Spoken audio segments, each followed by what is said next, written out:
What's growing on, gardeners? Do you want to grow bananas in your backyard for fruit, but you think that's impossible because they are tropical plants and where you live is just too cold in the winter? Well, I'm here to tell you that may not be the case. I have been growing bananas for fruit for 5 years here in North Carolina, where winters are freezing cold. So if you want to be like me and Dale and go bananas with us all year long, you have to check out this video because I'm going to show you exactly how I do it. If you're new to the channel, please subscribe, hit the bell for notifications, and check out my Amazon store and Spreadshop links in the video description for everything I use in my garden and awesome custom apparel and gear. In order to have success growing bananas in ground for fruit in places that see freezing nights during the winter, variety selection plays an important role. Because while all bananas are tropical plants and cannot tolerate freezes, some are much more cool tolerant than others. Now, I have grown 4 varieties of bananas in my backyard: Dwarf Orinoco, Dwarf Namwa,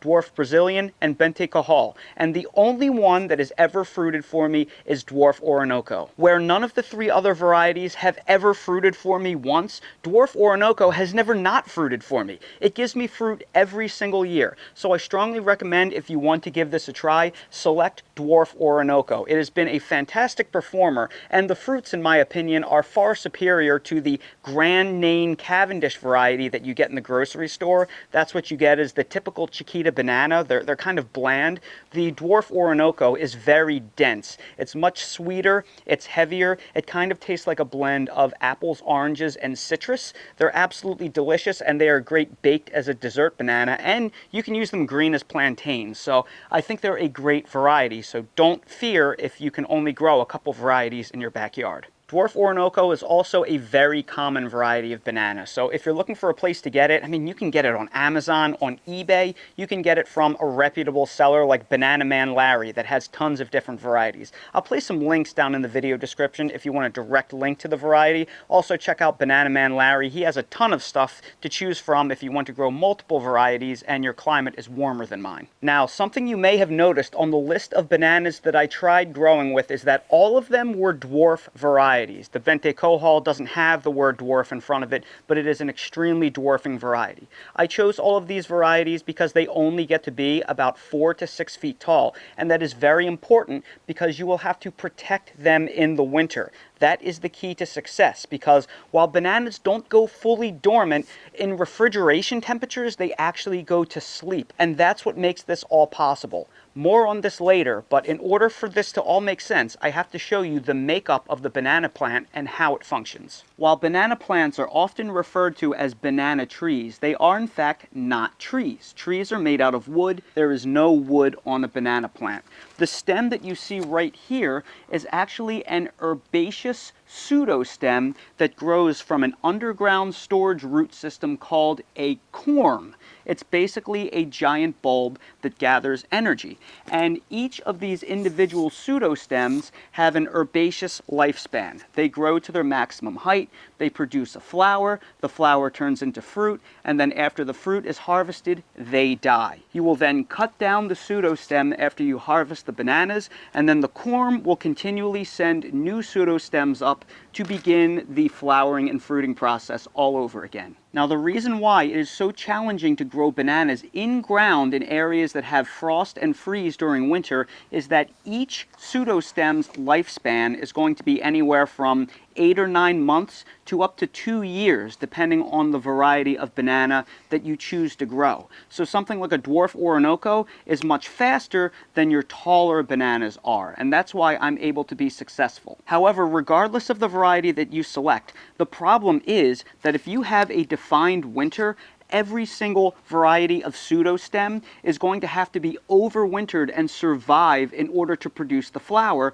because none of them produce quickly enough that they can grow up in the spring and then get to a point where they can fruit and mature a bunch for you before it starts frosting and freezing outside. So you have to protect them. And I want to show you exactly what I do for this process to be successful. And it's worked for me every year for 5 years straight. Now, I live on the southeastern coast of North Carolina, Zone 8B, and we average about 30 to 40 freeze and frost events every single winter, which is a lot. One can be too many for your banana, so I'm able to be successful where I live. And I think this method can be pretty good down to Zone 7, probably milder zone 7. So if you live in zone 7 or warmer, I think this is highly probable. If you live in a colder zone or you don't want to go through this trouble, there are a lot of dwarf varieties of bananas that do great in containers, and you can bring them into a refrigerator temperature garage and they will basically go to sleep on you as long as they do not freeze.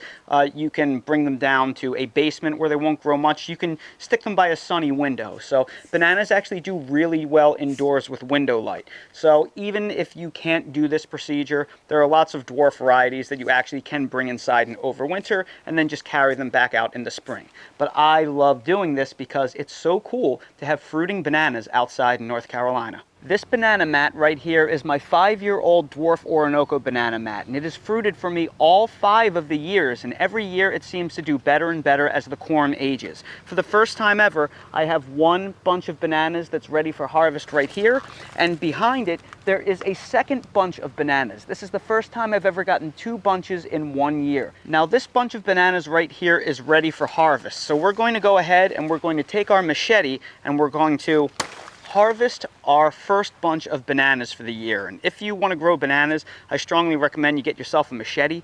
I'll place a link for this one down in the video description. They're pretty cool, but they're good to have for this, because after you harvest your bananas, you then need to chop down the pseudostem. So we're going to give it a mighty whack and remove that pseudostem. Now we still have another about a week before we're going to get a hard freeze, so I'm going to leave this banana on here in hopes that the rest of it can ripen, because it's not quite ready yet. We're running out of growing season real fast. I cut off the 4 ripest bananas and I brought them inside to my countertop where they will ripen alongside the bunch of bananas from the grocery store in a couple of days. For the rest of the bunch, I hung it in my garage by my potatoes and garlic where it's in the 50 to 60 degree range.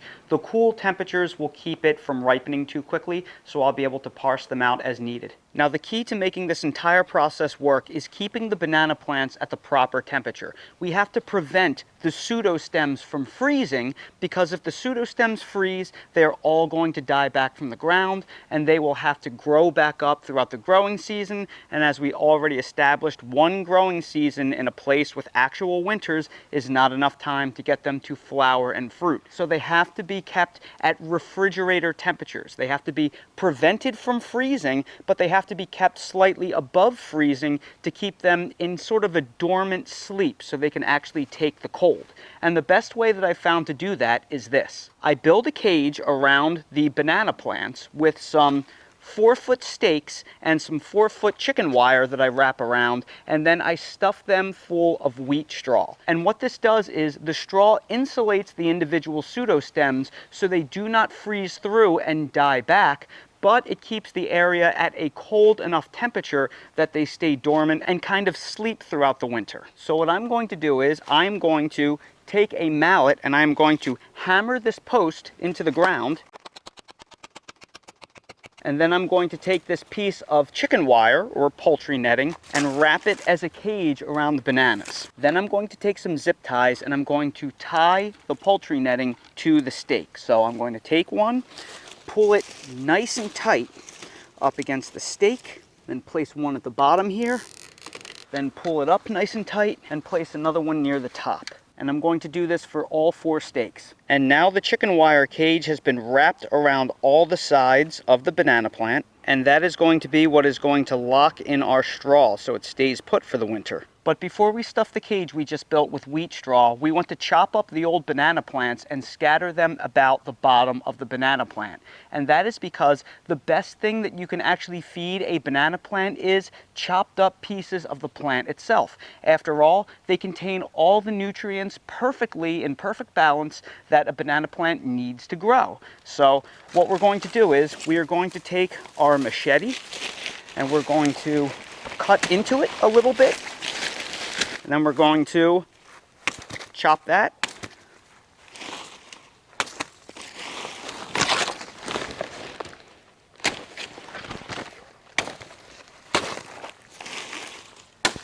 With the bigger one, again, we'll take the machete and then slice it into pieces. And then we'll take all of the pieces and we'll place it at the bottom of the cage. And the last thing we will do is untie the straw bales and stuff the cages we just built with the wheat straw. Now when you do this, a straw bale is going to be very tightly wound together. So you really want to break up all of that straw with your hands to get it as fluffy as possible. That way it fits inside all of the cracks and crevices and it does a good job insulating the banana plants. And now the cage we built has been fully stuffed with straw. After you're done stuffing the cage, it's very important that you do a walk around and you make sure that no pseudostems are exposed. You especially want to check at the bottom because any exposed pseudostem is vulnerable to freeze, and if the pseudostem freezes, you will not have bananas. So be sure to complete this walk around. Ideally, you want at least 6 inches of straw around all areas of the pseudostem in order to protect it. But if you can do more, that's even better. 6 inches is my minimum. And the last thing you may be wondering is, will my banana be okay with parts of the pseudostem sticking up above the wheat straw? That is going to be vulnerable to freeze. And generally, I have found this is okay because the spear, there's a central spear that grows inside the pseudostem. So as long as the spear stays alive, even if the tops die back, and they will, the spear will push out and we'll get new leaves come April as soon as it starts to warm up again. And all that really matters is that the pseudostem survives. That being said, the higher you can go with the straw, the better. The reason why I stopped right here is because, well, the cost of a bale of wheat straw is about $7.50 where I live. And I used about 1 2/3 of a bale of wheat straw. So this is like $12 worth of wheat straw. Spending $12 to insulate a banana plant and getting 1 to 2 racks of bananas, to me, is totally worth it, especially since when I tear this cage down in April, I'm just going to spread the mulch all over the ground. So I'll be able to reuse all of this as mulch for free. So it's really a great reuse of material, and to me that is cost effective. But if I have to start spending money on 3 or 4 bales of straw to insulate the bananas times the 5 or 6 banana plants that I have, well, now you're talking about spending $150 on straw, and to me it's just not worth it. If I had 1 banana plant I grew as a novelty, I'd probably go a little bit bigger than this just because I'd spend an extra $7 just for the insurance, but you have to weigh your options. There is a cost, and what is it worth to you?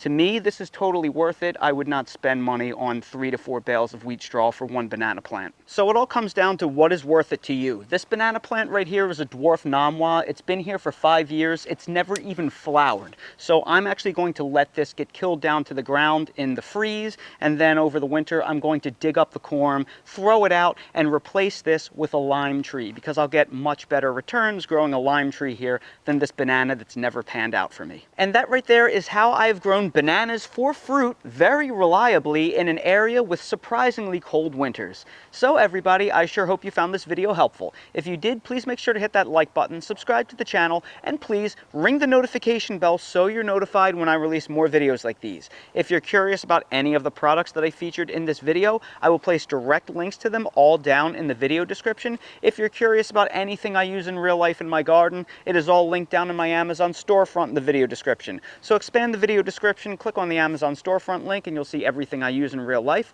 And while you're down there, please check out my spread shop for custom merch if you want to support the channel. Thank you all so much for watching, and I hope to see all of you again on the next video. Dale looks so snazzy in his brand new pajamas. Ooh, what do they say? Going bananas! How did you know I just got done filming a banana video? Oh, ho, ho. Look at that toy right there. What kind of toy is that? Oh, is that a bird? I wonder if I could get my hand in there without getting it chewed off. Oh, I'm going to take it. Oh, oh. Is this Toucan Sam? Does he taste like bananas? You know that Fruit Loops don't have any real fruit in them. Oh, my Dale. He's killing that toy. It's a good thing. It's an appetizer for his hungries. I know he's getting ready for dinner soon. He's just warming up them teeths.